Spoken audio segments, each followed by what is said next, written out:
Hey YouTube, I just got back from the largest prize pool tournament in fighting game history, $4.1 million, called the SNK World Championship 2025. And the reason I'm there, I actually qualified as one of the top 32 players in the world for the $2.5 million tournament for Fatal Fury City of the Wolves. And we'll talk about that a little bit later, but what I really want to talk about is the side tournament they held at this event for Art of Fighting 3, a 30-year-old fighting game, and by the way, one of the most degenerate, scrubby games I've ever played, had 100 grand. Oh my God! And I was fortunate to get top 8 and win 2 grand of that 100 grand in one of the craziest tournaments I've ever played in. But first, I want to talk about why is this game so scrubby. Let's take Di, for example. Di, I mean, this was like a basic tweet. You don't know what he's talking about. Thanks, Diaphone, for the 500 bucks. Di came up to me Thursday before the event. The event was Friday. And he's like, I entered Art of Fighting 3. I have no clue how to play. And I taught him 2 things. We opened up Fightcade. We went into training mode. We picked this character, Rody. Broken as shit. Rody has a string, 6 AA. This comes out in 4 frames, which is absolutely insanely fast, but that's not what makes it cheap. It launches into a combo that does about 40%. This is hit confirmable, right? So if they block, you don't have to go into it. This needs an overhead, which means they have to block high. He has a low out of the same string that hits the same exact frame. So anytime he does this, he puts you in a 50-50 situation where he either goes for the low or he goes for the overhead. And both of these, while they are unsafe, they have extensions. So you can like frame trap with the extension. So you do 6AA into the low or the overhead. You might think, oh, okay, like it seems pretty good. He probably has a hard time getting in though. This character is like 2x KO backdash on crack. So all you do is you run away, you do this taunt, which by the way, takes away their special meter. So they have to approach you. And then you just you could cancel your dash at any time in the 6A. And then free 50-50. Not to mention he has safe. This is an overhead. It's safe. He can do the low. He actually gets a full combo from this low. That's a full combo. That does like 30%. That's all I taught him. And Di was able to win 500 bucks. But I'm not a scumbag like Di. You know, I wanted to play a unique character, so I played Kazumi. And I only had 1 match on stream. Basically, what happened was in top 32, I had to play the eventual winner of the tournament, who, by the way, played Rody. And I actually took them the last game, last round. I get sent to losers. I 3-0 everyone in my path, and I went to top 8. And where I had to actually play Goichi. Here's me and Goichi. Okay, first of all, this port for the PlayStation that they played this on has the worst button check you've ever seen. Look how long this button check is. The way it works is player 1 has to set the player 2's buttons, but there's a language barrier. And then the way the hitbox crossup works is there's like SOCD cleaning. For whatever reason, this game doesn't recognize the SOCD cleaning that the hitbox crossup has. So I had to switch it to this, like, I basically had to get a new stick. So that took a little bit of time too. The button check system is ass. We can play the game! Yeah! So anyways, me and Goichi played. Here's the tournament set I had. You know, I was feeling pretty confident because like the guy that I lost to, he's in winners finals right now. I'm like, I 3-0'd everyone. I'm like, Goichi.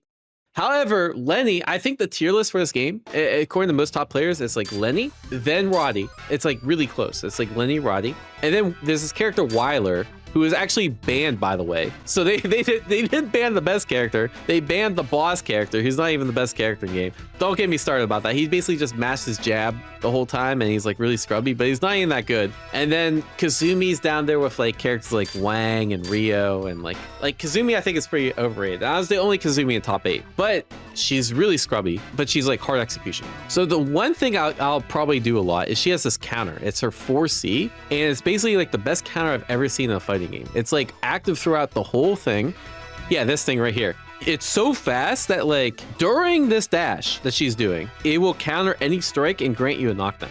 So I'm doing this. Now I'm in recovery and I just press a button and it recovers almost instantly. So I'm just spamming counter into jab, and jabs are plus.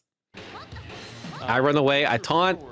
I like taunting in this, but again, taunting takes away their meter. Lenny has one of the best specials in the game in her fireball. So I'm actually okay, like both of us losing our meter. Kazumi also has really good pokes like that. I missed my punish. That is unsafe, but you can like, another thing that makes this game really scrubby is like the Oki is like kind of fake in this game. There's certain attacks that get up quicker than other attacks. And the rules are not very well explained, but basically if you sit there and block, or you sit there and mash like a jab, you get up later than like sitting there and mashing that little push that Lenny did. So it's like, it's really hard to time. And that push that Lenny does, by the way, leads into an infinite. He's doing. Oh yeah. I do fireball. I noticed last time he woke up, I did meaty fireball again. I noticed last time he woke up, I did meaty fireball again. I dropped the OTG, I mashed parry, and laughing.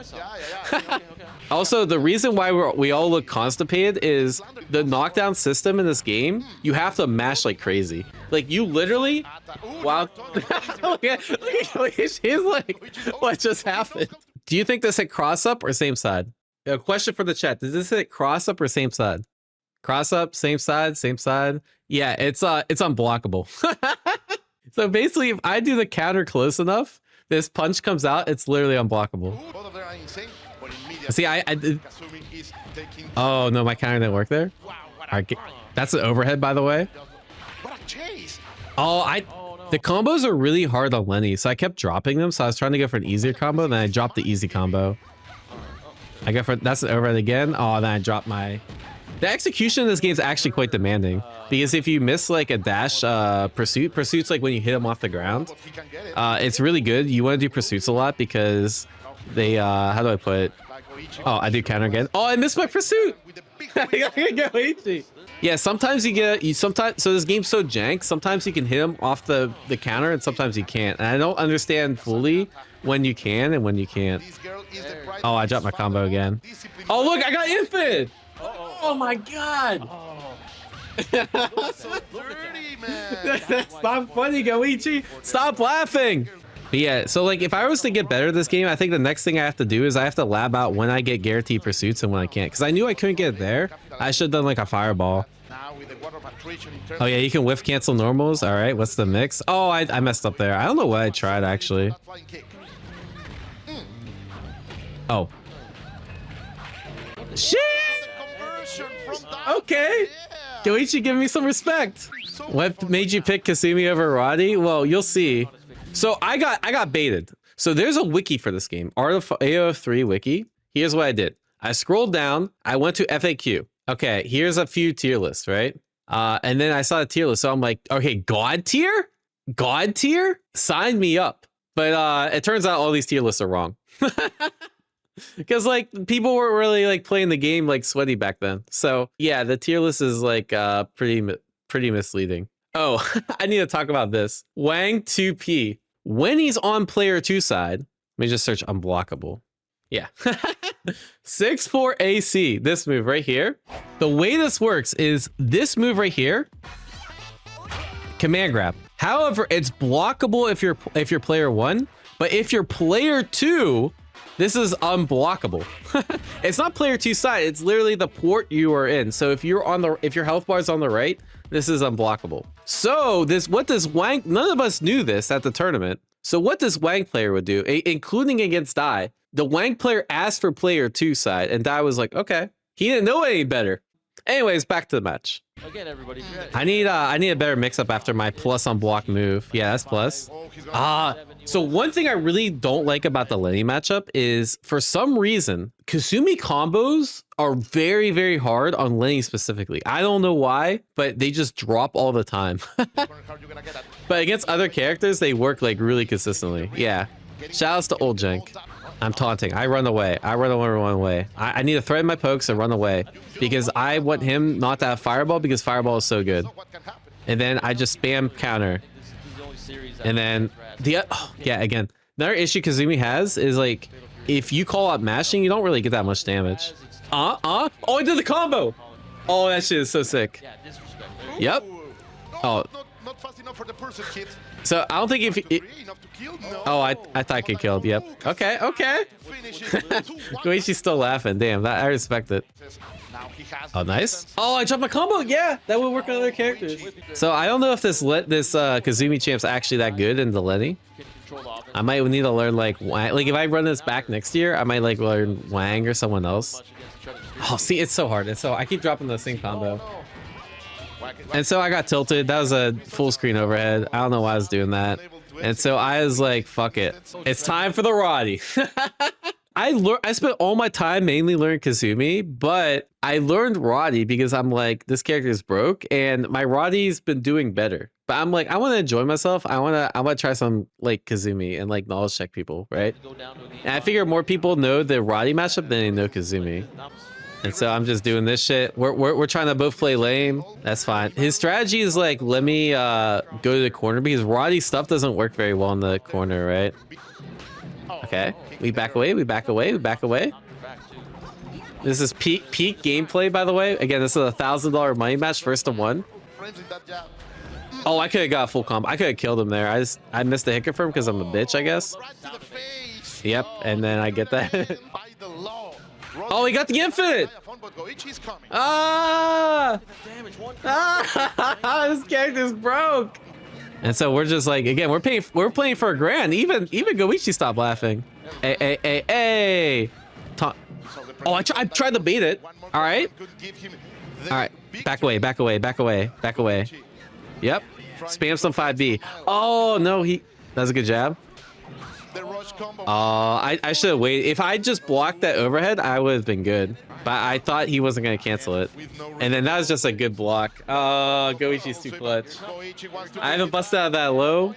And I was like, damn. Goichi's actually too clean. And yeah, that's how I won $2,000. I mean, most of my matches were off stream, but that's what happened. I did enter SWC proper. I played Ronaldo and I didn't really practice because I've been playing 2XKO. So it wasn't the best showing, but I had some good moments. Maybe we could show them off real quick. So we'll just start from here. So I played Ronaldo and of course we have to play him in the prison uniform. But, you know, we went back and forth. This is actually a legit close match against Otaru. Is probably the best character in the game. I'm like playing probably the worst character known to man in this, not known to man. I'm playing a mid tier in a tournament where pretty much everyone else is playing top tier. But, you know, I think mid tiers like Ronaldo do have the advantage of like, they are pretty hard to counter because not many people play them. Ronaldo's one of the least popular characters in this game, right? Which means I can like get away with some stuff that like I wouldn't necessarily be able to get away with like if I played Otaru. And so I feel like, yes, while this matchup's quite bad, I did have some good moments and my matches were actually pretty close despite, you know, probably having this pretty big disadvantage. Tamago shaking his head no. But yeah, I mean, we had back and forth. Unfortunately, this is the third time this happened this game where I made the right call here. I think I went into super. Maybe I should have went for like an actual Oki. I tried to bait a DP too hard and then he just had a really good read there. And yeah, so at this tournament, I lost 3 times. Final game, final round decisions. Anyways, that was my run. I won about $5,000 playing this tournament.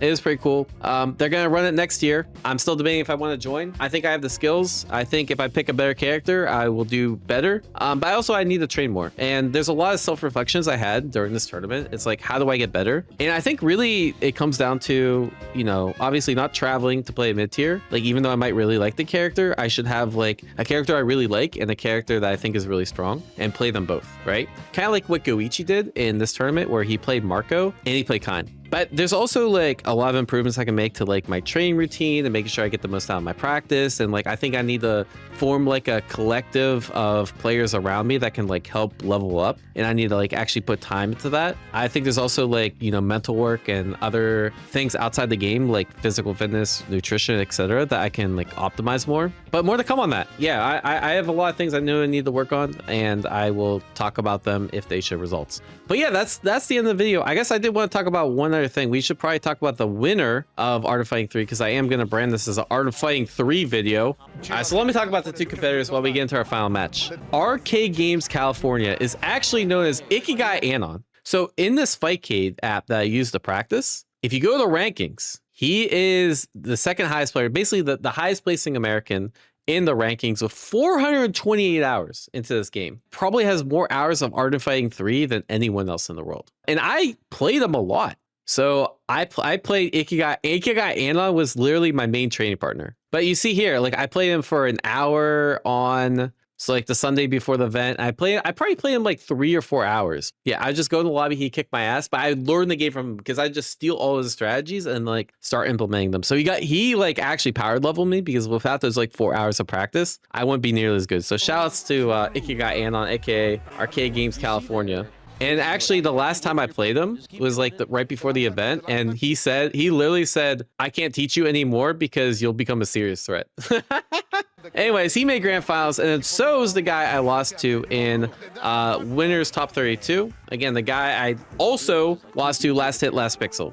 He's playing Rio, and the idea behind the Rio counterpick is Rio actually has an infinite against Rody, and he also has like some pretty scrubby things he can do. Rody has to approach Rio because you could just chip him out from full screen. He has some pretty good block strings that are like safe. Oh, you're dead. Yep, that's an infinite. So even at full health, if you get hit by one jab, you're just dead. So this is actually considered to be probably Roddy's worst matchup. So he's a scumbag counterpicker, but So just played really patient and kind of like here, like you should probably back off instead of like putting yourself in the corner. But I feel like, you know, 50 grand on the line. This is essentially a 40 grand money match. You know, people are feeling the nerves, right? Go for chip, go for chip. You have to approach with Roddy. That dive kicks plus on block. Really hard to react to. Oh, goes for the unsafe string. You didn't have to do that. Goes for another unsafe string. I'm not sure what they were doing. And then goes for a wake up. That wake up's like really scrubby. Oh, and this is punishable. Yep. That move's really hard to punish. That's why he keeps doing it. Like, if you are brand new to this game, like, you'll just get sucked back in, and then you'll have a bad time. And has a really good prediction on the fireball. And now Ryu has to approach, right? Although I think you could chip him out with fireballs. I think he's just getting a little impatient. And this thing here is an overhead. It just kept whiffing, right? And that overhead leads into full death. So if he just spaced it a little bit better, he would be 40 grand richer instead of So. But shouts to Ikigai Anon, shouts to So for winning. Very funny game. The fact that we're gonna have 100 grand on the line again, I'll probably be there. Maybe I'll see you there. Anyways, like, share, subscribe. One of the funniest tournaments I've ever been to. And if you think I should run it back next year, let me know. Peace.